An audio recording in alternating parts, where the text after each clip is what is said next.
Assalamualaikum warahmatullahi wabarakatuh. Selamat sore para sedulur YouTube. Ketemu lagi dengan saya Agung Wijanarko. Oke para sedulur, di sore hari ini saya pengen menyapa para sedulur-sedulur saya, sobat-sobat saya, teman-teman saya yang udah subscribe di kanal YouTube saya ini. Jadi teman-teman, seperti biasa di sore hari ini saya pengen ngajak teman-teman untuk ngobrol tentang topik-topik ataupun subjek-subjek yang lagi viral ya, diobrolin di media sosial. Nah teman-teman, sebelum kita mulai pembicaraan kita, ada baiknya kita dengerin ya, sepertinya ada berita yang lagi sering populer, lagi sering banyak diomongin orang di media sosial saat ini. Coba ya kita dengar dulu teman-teman. Satu hari pemerintah Belanda menghubungi Indonesia, kemudian berniat mengembalikan tongkat pusaka. Ini ibaratnya tongkat komandonya Pangeran Diponegoro yang dirampas oleh Belanda, dibawa ke Belanda ketika penangkapan Pangeran Diponegoro dan ingin dikembalikan. Pada saat itu, dikembalikan itu seharusnya Pak Jokowi yang menerima. Tapi hari itu Anda dianggap menelikung Pak Jokowi, Anda yang menerima.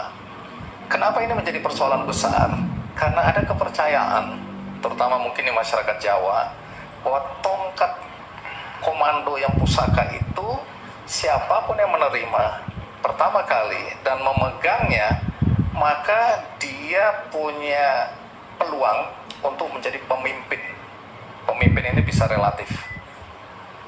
Nah, ini membuat Pak Jokowi tersinggung karena Anda menelikung Pak Jokowi, Anda yang menerima, Anda yang memegang pertama kali. Ada begitu ya? Ini ada alasan yang membuat kata orang Anda diberhentikan. Saya cerita sedikit. Saya baru bertugas di Kemdikbud. Menteri dari kedutaan Belanda datang dan menyampaikan bahwa cakra Pangeran Diponegoro akan dikembalikan. Top secret, tidak bisa diketahui siapapun kapan waktunya dan lain-lain, semuanya dijaga confidentiality-nya. Karena nilai dari barang ini itu priceless, istilah mereka, tak ternilai harganya. Dan banyak orang yang mencoba untuk memburu barang ini. Jadi mereka menempatkan ini sebagai sebuah operasi khusus. Nah, kemudian saya laporkan ini, bahwa ini akan ada pemberian kepada Presiden, bahwa akan ada pengembalian. Dan kemudian diatur sebuah acara di Galeri Nasional bersamaan dengan kalau tidak salah pameran Raden Saleh, kalau tidak salah, atau pameran Diponegoro, saya lupa, Raden Saleh atau Diponegoro, waktu itu pamerannya. Jadi covernya itu supaya ada event. Kemudian cakra tadi dibawa, dan kita tidak tahu, pemerintah Belanda tidak memberitahu kepada kita penerbangan jam berapa, kapan, siapa, tidak ada yang tahu. Nanti di Galeri Nasional itu kemudian Presiden memang semula dijadwalkan hadir di acara di Galeri Nasional itu. Kemudian sehari dua hari sebelumnya Presiden ternyata ada acara ke Filipina, sehingga kegiatan yang semula harusnya dihadiri oleh Presiden menjadi diwakilkan.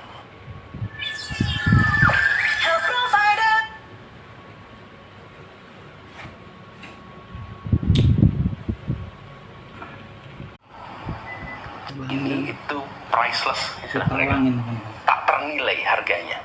Dan banyak orang yang mencoba untuk memburu barang ini. Jadi mereka menempatkan ini sebagai sebuah operasi khusus. Nah, kemudian saya laporkan ini, bahwa ini akan ada pemberian kepada Presiden, bahwa akan ada pengembalian. Dan kemudian diatur sebuah acara di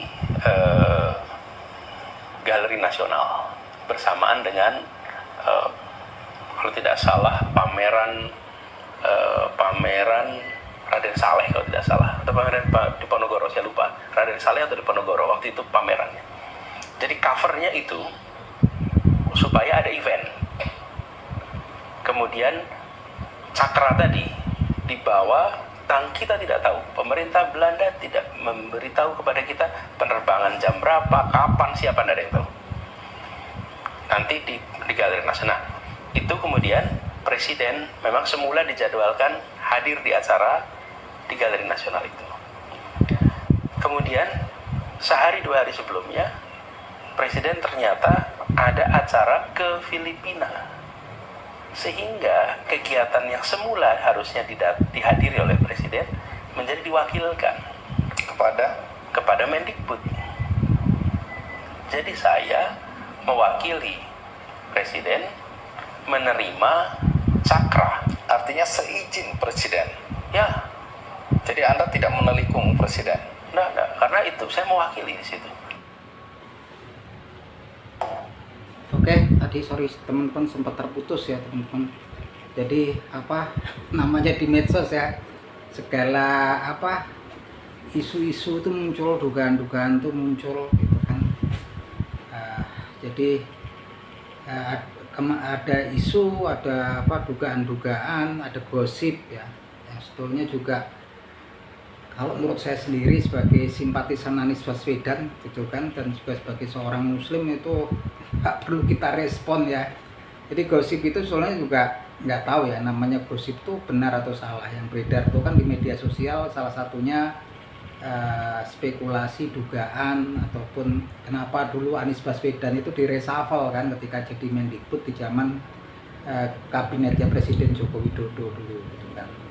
Nah itu tadi salah satunya katanya isunya karena beliau menelikung, harusnya memegang penyerahan daripada tongkat komando Yai Cakra milik Pangeran Diponegoro gitu kan, harusnya Presiden Joko Widodo, tapi kemudian diterima oleh Anies Baswedan gitu kan. Yang jelas ini gosip-gosip yang nggak jelas kebenarannya ya, yang jelas-jelas ya gitu kan, dan berbau dengan hal yang mistis gitu pun. Dan saya pun sebenarnya rasa untuk Anies Baswedan nggak perlu banyak menanggapi hal tersebut, karena memang sosok beliau ini tergambar di kalangan pendukung ataupun simpatisannya adalah sosok yang religius gitu kan. Kalau kemudian dikait-kaitkan dengan mitos-mitos, hal-hal yang bersifat mistis ataupun supranatural seperti itu, saya rasa itu justru akan mengurangi citra religius beliau ya gitu kan. Karena jelas-jelas gitu kan, kalau saya sendiri sebagai seorang muslim gitu kan, beranggapan bahwasanya segala sesuatu yang bisa menimbulkan memberikan mudarat ataupun manfaat kepada manusia itu full ya, merupakan hak prerogatifnya Allah Subhanahu wa taala. Jadi sampai dibilangkan wa iyamsas kalau Allah biturin fala kasifalahu ilahu wa yuridka bi khairin fa huwa ala kulli syai'in qadir. Jadi kalau kemudian ada yang mudarat yang mengenai kalian, sebetulnya yang bisa menghilangkan itu hanyalah Allah Subhanahu wa taala. Dan kalau kemudian kalian mendapatkan kebaikan karunia dari Allah Subhanahu wa taala, Dia Maha Kuasa atas segala sesuatu. Jadi saya sendiri nggak mempercayai kalau kemudian ada sebuah benda gitu kan, ada sebuah benda mati yang kemudian memberikan manfaat yang sangat kuat, apalagi dikatakan di situ siapa yang kemudian memegang pertama kali akan menjadi pemimpin gitu kan. Kita lihat latar belakangnya sendiri ya. Jadi tongkat ini yang punya adalah Pangeran Diponegoro. Pangeran Diponegoro adalah salah seorang keturunan bangsawan di Kerajaan Mataram, Yogyakarta. Nama dia sendiri adalah Pangeran Haryo Diponegoro yang tinggalnya di daerah Tegalrejo ya, daerah kalau nggak salah area Bantul gitu kan. Yang kemudian beliau karena memang kemudian waktu itu juga merasa rakyat banyak yang ditindas oleh Hindia Belanda, Pangeran Diponegoro sendiri kemudian mengadakan perlawanan kepada Belanda ya.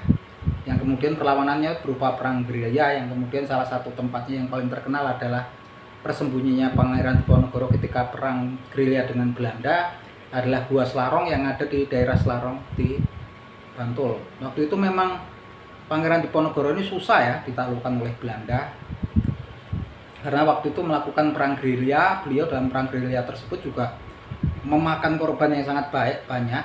Diceritakan waktu itu perang Pangeran Diponegoro itu lebih terkenal kan perang Jawa gitu kan, yang asal muasalnya cuma di daerah Jogja, kemudian melebar sampai Kedu, Parakan, kemudian sampai Banyumas, jadi luas ya sampai Tegal segala itu kan. Dan waktu itu Pangeran Diponegoro dibantu oleh beberapa kawan-kawannya gitu kan, salah satunya Kiai Mojo, Sentot, Alibasa, banyak kan waktu itu, dan susah ditaklukkan waktu itu, sehingga perang ini berlangsung sampai kurang lebih 5 tahun, dari 1825 sampai 1830. Nah, perang Jawa atau perang Pangeran Diponegoro ini memakan korban 7.000 orang pribumi dan 8.000 serdadu Belanda, serta kurang lebih dikatakan waktu itu 200.000 warga pribumi gitu kan. Tentaranya yang mati dari tentara itu ya korbannya pribuminya, tentara pribuminya 7.000, tentara kompeninya tentara Belanda tentara Belanda 7.000, tentara pribuminya ada 6.000. Kurang lebih itu ya teman-teman. Nah, itu termasuk perang besar yang berlangsung sampai 5 tahun, sampai kemudian Pangeran Diponegoro ini dalam setiap perang memimpinnya dia memegang tongkat komando yang dinamakan juga itu tongkat tadi itu Kiai Cakra ya, Kiai Cakra, pusaka Kiai Cakra. Tongkat komandonya Kiai Cakra. Nah, kemudian karena memang Pangeran Diponegoro ini susah untuk ditaklukkan, kemudian diatur siasat, diajak berunding ya Pangeran Diponegoro. Yang mana kemudian Belanda berlaku curang ketika perundingan, kemudian Pangeran Diponegoro ternyata nggak diajak berunding, malah kemudian disergap ya. Disergap, kemudian ditangkap waktu itu adalah seorang Letnan Jenderal Belanda, Letnan Jenderal Magnus de Kock ya. Magnus de Kock yang kemudian menangkap Pangeran Diponegoro. Pangeran Diponegoro sangat marah sekali karena memang ditipu waktu itu kan. Karena kalau perundingan kan harusnya cuma berunding, tapi ternyata dia ditangkap waktu berunding itu. Kemudian beliau diasingkan ke daerah Minahasa ya, Sulawesi Utara. Kemudian beliau ya sampai akhir hayatnya kalau nggak salah di Sulawesi itu. Beliau menyebarkan di daerah Sulawesi ya, Pangeran Diponegoro nggak salah itu. Nah, kemudian tongkatnya ini kemudian dirampas oleh Letnan Jenderal de Kock ini, tentara Belanda. Kemudian dibawa Pangeran Diponegoro diasingkan, kemudian tongkatnya dibawa ya ke Belanda sana. Akhirnya kemarin ada keputusan, nggak tahu kenapa, itu kan aneh juga kok, kemudian Belandanya juga aneh kok mau ngulangin ke Indonesia, kenapa gitu kan, kita juga nggak ngerti. Tapi kemudian beredar isu spekulasi bahwasanya mitos-mitos bahwasanya siapa yang memegang tongkat itu pertama kali memiliki akan menjadi pemimpin di masa depannya gitu kan. Yang jelas saya sendiri gitu kan. Kemudian spekulasi itu dikaitkan dengan reshuffle Anies Baswedan di kala kabinet Presiden Joko Widodo seperti yang diberitakan tadi. Yang kalau menurut saya sendiri sih ya kalau reshuffle biasa aja lah gitu kan, bukan karena apa-apa. Dan saya rasa ini nggak bisa dihubung-hubungkan dengan hal tersebut ya. Walaupun juga kita nggak tahu kebenarannya, tapi yang jelas untuk sosok Anies Baswedan sendiri sebetulnya nggak pas kalau kemudian merespon hal-hal tersebut. Karena kenapa gitu kan? Karena sosok beliau ini sudah tergambarkan sebagai sosok yang memang akademis, intelektualnya tinggi gitu kan, memiliki hubungan yang sangat luas ya di luar, baik di dalam negeri ataupun di luar negeri, dengan orang-orang yang memang berpendidikan tinggi ya.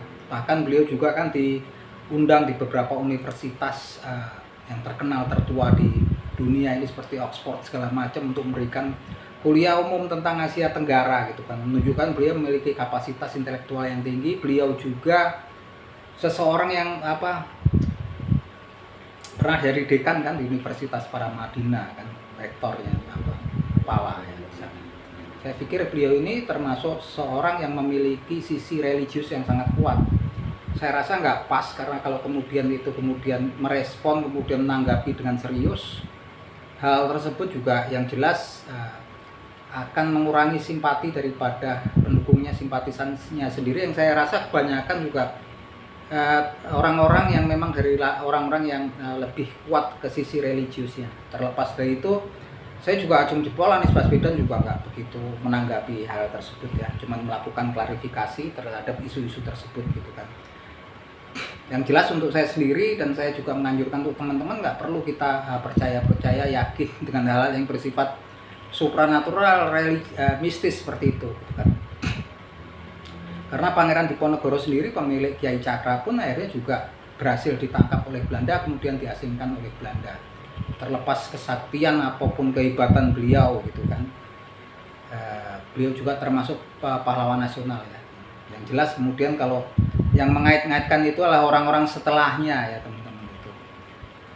Jadi itu teman-teman, jadi untuk apa Pak Anies Baswedan dan para simpatisannya saya yakin nggak perlu merespon hal tersebut gitu kan.